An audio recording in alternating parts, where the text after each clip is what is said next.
Attitude is everything. దీన్ని రాసింది Jeff Keller.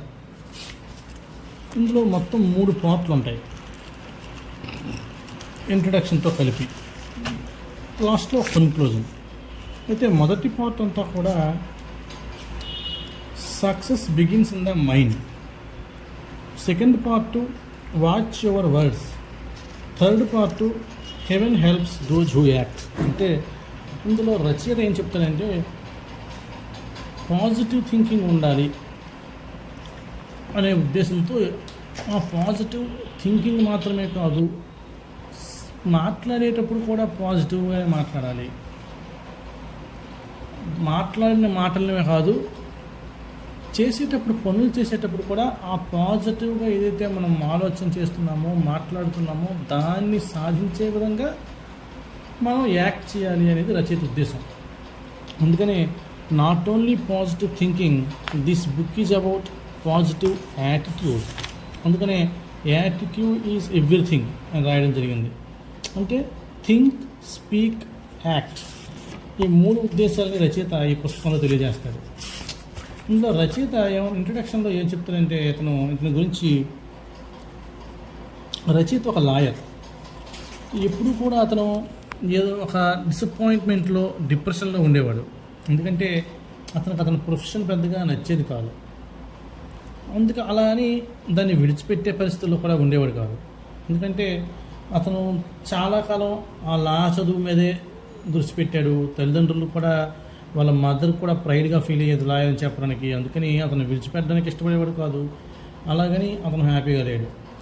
అలా చేస్తుంటే ఒకరోజు ఒక టీవీ ప్రోగ్రాం చూసి అతను ఒక మెంటల్ బ్యాంక్ అనే ఒక ప్రోగ్రాం చూసంట అతనిలో ఈ పాజిటివ్ యాటిట్యూడ్ మీద మోటివేషన్ క్లాసులు తీసుకోవాలి అనే ఆలోచన పుట్టిందంట.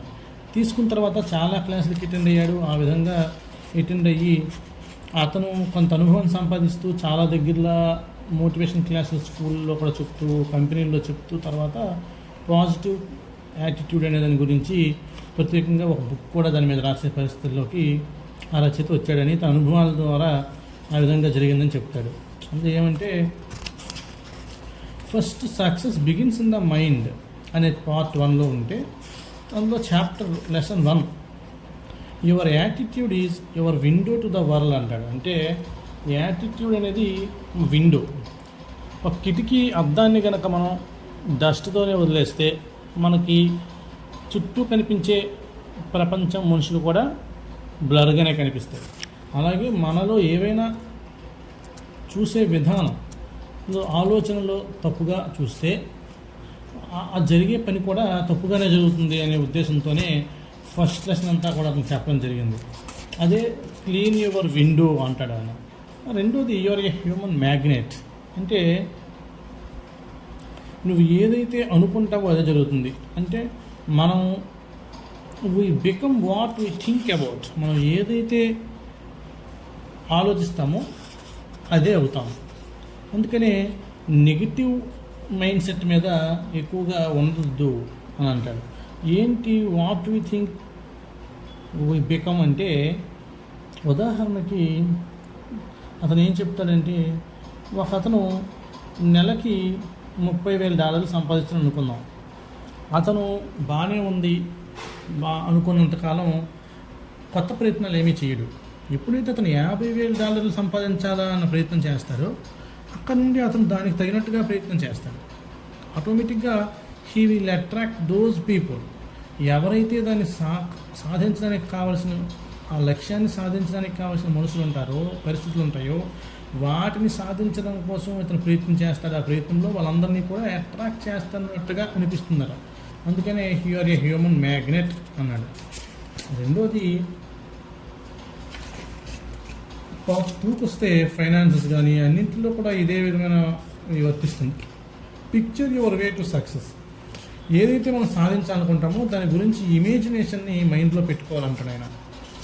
ఇమేజినేషన్ ఉన్నప్పుడే, ఉదాహరణకి మీరు ఒక కాంపిటేటివ్ ఎగ్జామ్ క్రాక్ చేయాలనుకున్నారు, ఆ ఉద్యోగంలో జాయిన్ అయ్యి ఆ ఉద్యోగంలో హోదా అనుభవిస్తుంటే అటువంటి కోరికలు ఉన్న ఏర్పాటు చేసుకోవాలి అంటాడు ఆయన.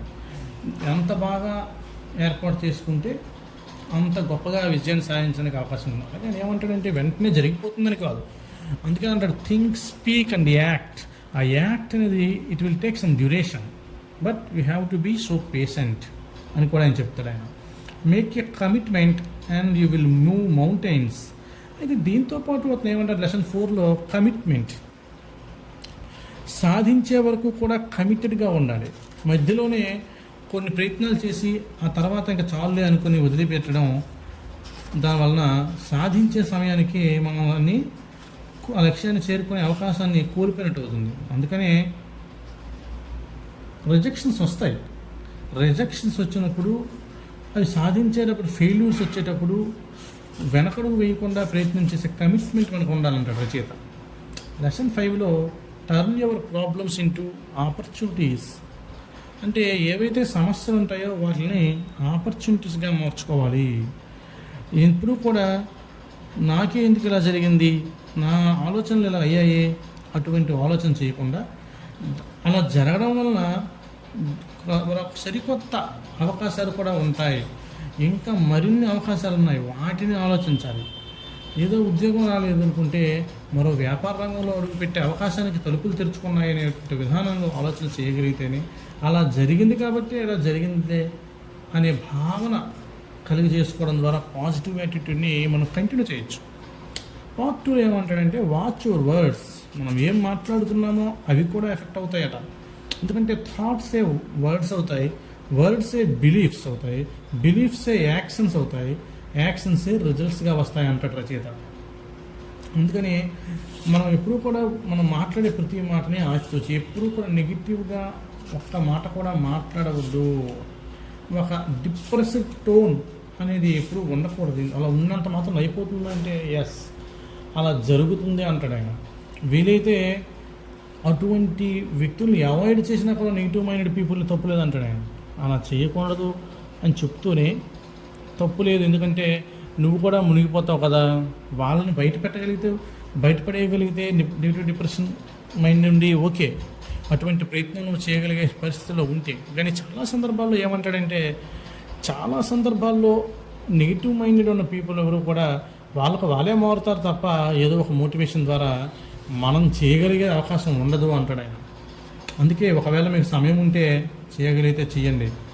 హౌ ఆర్ యూ అని అడగమంటాడు. ఎప్పుడైనా హౌ ఆర్ యూ అంటే మనం ఏ సమాధానం చెప్తామంటే మొత్తం 3 రకాల రెస్పాన్స్లు ఉంటాయి అంటాడు ఆయన. ఒకటి నెగిటివ్ రెస్పాన్స్, అంటే టెర్రబుల్, ఐఎమ్ టైర్డ్, ఇటువంటి మాటలు మాట్లాడడం.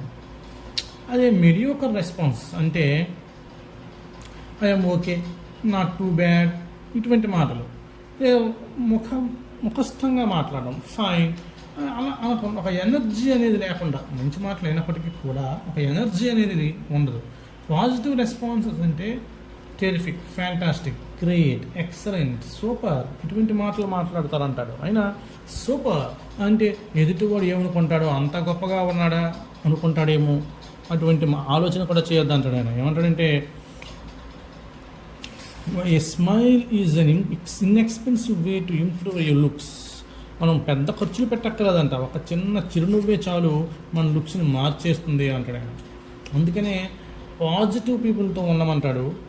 కొత్త ఆలోచనలు, కొత్త రకమైన అలవాట్లు చేసుకుంటూ మంచి ఆలోచనల వైపు, పాజిటివ్ యాటిట్యూడ్ వైపు వెళ్ళాలి.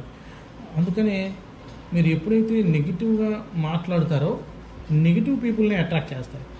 నెగిటివ్ పీపుల్ అట్రాక్ట్ చేస్తారు, నెగిటివ్గా అన్నీ జరుగుతాయి. ఉదాహరణకి మీరు ఒక మూడ్ స్వింగ్స్, మీ డిప్రెస్డ్ మైండ్ సెట్తోనూ ఉంటే మీ చుట్టూ ఎవరు ఉండరు, మీరు ఎవరిని అట్రాక్ట్ చేయలేరు, మీతో ఎవరు ఉండరు కాబట్టి మీకున్న కనెక్షన్స్ అనేవి తగ్గుతాయి. కాబట్టి మీరు సాధించాలన్నా కూడా ఏమీ సాధించే అవకాశం కోల్పోతారు అంటాడు ఆయన. Yes, you are feeling depressed, you have you problems, but still you have to strive towards your goals అంటాడు ఆయన. that is only possible through your positive mindset. Stop complaining. Lesson 8లో చూస్తే స్టాప్ కంప్లైనింగ్, అందులో complaints ఎక్కువగా చేయకూడదు అనేది ఆ lesson యొక్క ఉద్దేశం. ఎందుకు కంప్లైంట్స్ చేయకూడదు అంటే, అదే పనిగా కంప్లైంట్స్ చేయటం వలన మనకి చుట్టూ ఉన్న వ్యక్తులందరూ కూడా, అంటే that is means it is criticism చేయకూడదు. అదే పనిగా డేల్ కార్నిగీ చెప్పినటువంటి how to win friends and influence people అనే బుక్లో కూడా అదే విషయాలు ప్రస్తావించబడతాయి. ఆ విషయాన్నే ఈ స్టాప్ కంప్లైనింగ్ అనే లెసన్ 8లో ఈయన ప్రస్తావించాడు రచయిత. అంటే కంప్లైంట్స్ అనేవి చేస్తే మిగతా వాళ్ళు కూడా మనసు నొచ్చుకుంటారు. ఆ విధంగా చెప్పడం ద్వారా వాళ్ళు ఎవరు కూడా మన మాట వినరు, మనం అనుకున్న పనులు కూడా అవ్వవు. అది ఆయన చెప్పేది. అందుకని ఏదైతే నీకు జరిగిందో మంచి, దానికి గ్రేట్ఫుల్గా ఉండమంటాడు ఆయన. ఈవేళ గ్రేట్ఫుల్గా ఉండడం వలన ఎక్కువ మంచి జరుగుతుంది కంప్లైంట్స్ చేయడం కన్నా. ఉదాహరణకి ఇల్ హెల్త్ గురించి కానీ, బాడీ పెయిన్స్ గురించి కానీ, హెడ్ ఏక్స్ గురించి కానీ, అటువంటి మాటలు కానీ, లేదు ఏదైనా లైఫ్లో ఏదైనా గోల్ మిస్ అయినా, ఎగ్జామ్ ఫెయిల్యూర్ అయినా వెంటనే ఎదుటి వాళ్ళు సింపతి కోరుకునే విధంగా మాట్లాడకూడదు అంటాడు ఆయన. దానివలన వాళ్ళు దూరం అవుతారు తప్ప ఏమి యూజ్ ఉండదు అంటాడు ఆయన. పార్ట్ 3కి వస్తే heaven helps those who act అనేది పార్ట్ 3. అందులో లెసన్ 9లో అసోసియేట్ విత్ పాజిటివ్ పీపుల్. ఎందుకు పాజిటివ్ పీపుల్తో అసోసియేట్ అవ్వమంటాడంటే ఆయన, పాజిటివ్ పీపుల్తో అతని లైఫ్లో చాలా అసోసియేట్ అవ్వడం చాలా లాభం జరిగింది అంటాడు ఆయన. ఒక కంపెనీ పెట్టాలనుకుంటే పాజిటివ్ పీపుల్తో ఉంటే తద్వారా వాళ్ళ ఆలోచనలు మనకి షేర్ చేస్తారు, కనెక్షన్స్ కూడా పెరుగుతాయి, నెట్వర్క్ పెరుగుతుంది. ఆ రకంగా మనకి బిజినెస్ కూడా డెవలప్ అయ్యే అవకాశం ఉంది. ఆ రకంగా ప్రతిదీ లైఫ్లో రిలేషన్షిప్స్ కూడా మెయింటైన్ అవుతాయి అంటున్నాను.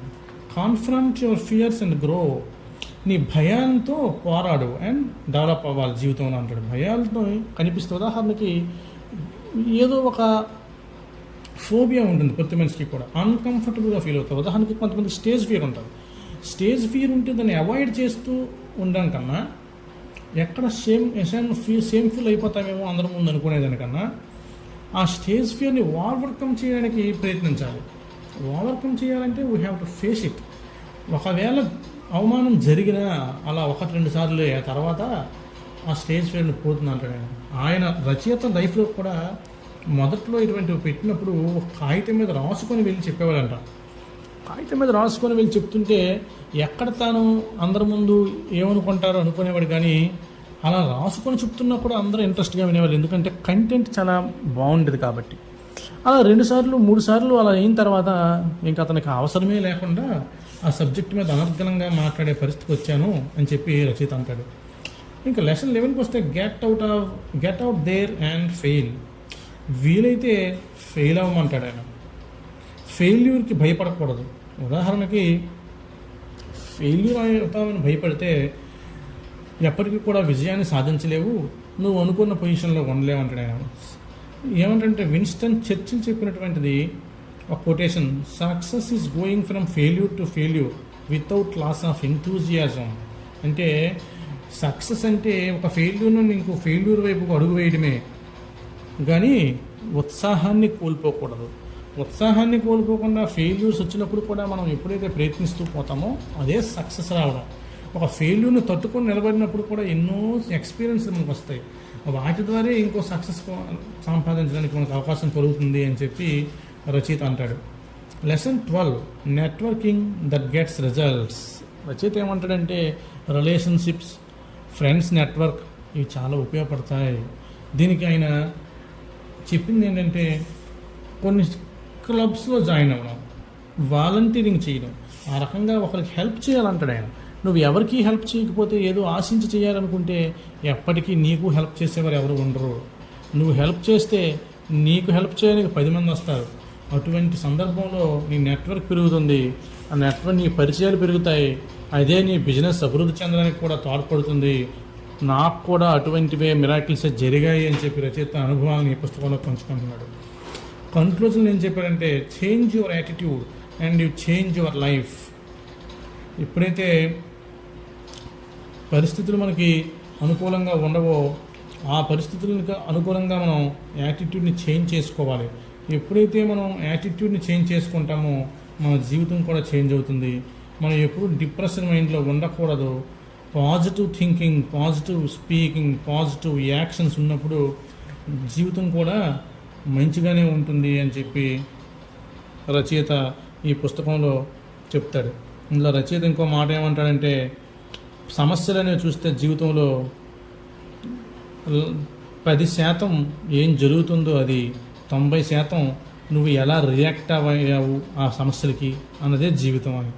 అందుచేత యాటిట్యూడ్ ఈజ్ ఎవ్రీథింగ్ అని చెప్పి, దీనికి కావాల్సింది నిన్ను నమ్మాలి, ధైర్యం ఉండాలి, పెర్సిస్టెన్స్, నిరంతరం ప్రయత్నం చేయాలి, ఒక లక్ష్యం కొంచెంగా ఒక విజన్తో పనిచేయాలి, ఆ డ్రీమ్స్ని నెరవేర్చుకోవాలి. అప్పుడే యాటిట్యూడ్, రైట్ యాటిట్యూడ్లో నువ్వు ఉన్నట్టు. This life is all about journey. ఈ జర్నీని ఆస్వాదిస్తూ వెళ్ళడమే ఈ లైఫ్ అనేది తెలుసుకొని యాటిట్యూడ్తో, ఈ పాజిటివ్ యాటిట్యూడ్ని కనుక కంటిన్యూ చేయగలిగితే లైఫ్లో ఏ ప్రాబ్లమ్స్ ఉండవు అని చెప్పి జెఫ్ కెల్లర్ తెలియజేయడానికి తన ఎక్స్పీరియన్సెస్ అన్నింటిలో కూడా ఈ బుక్లో పెట్టాడు. మీరు కూడా ఈ పుస్తకాన్ని చదవండి. మీ జీవితం ఈ బుక్ చదవడం వలన చాలా వరకు ఆలోచనలు మారుతాయని చెప్పి మాత్రం చెప్పగలను. అందుకే ఈ బుక్ను ఒకసారి మీకు పరిచయం చేసే ప్రయత్నం చేశాను. Thank you.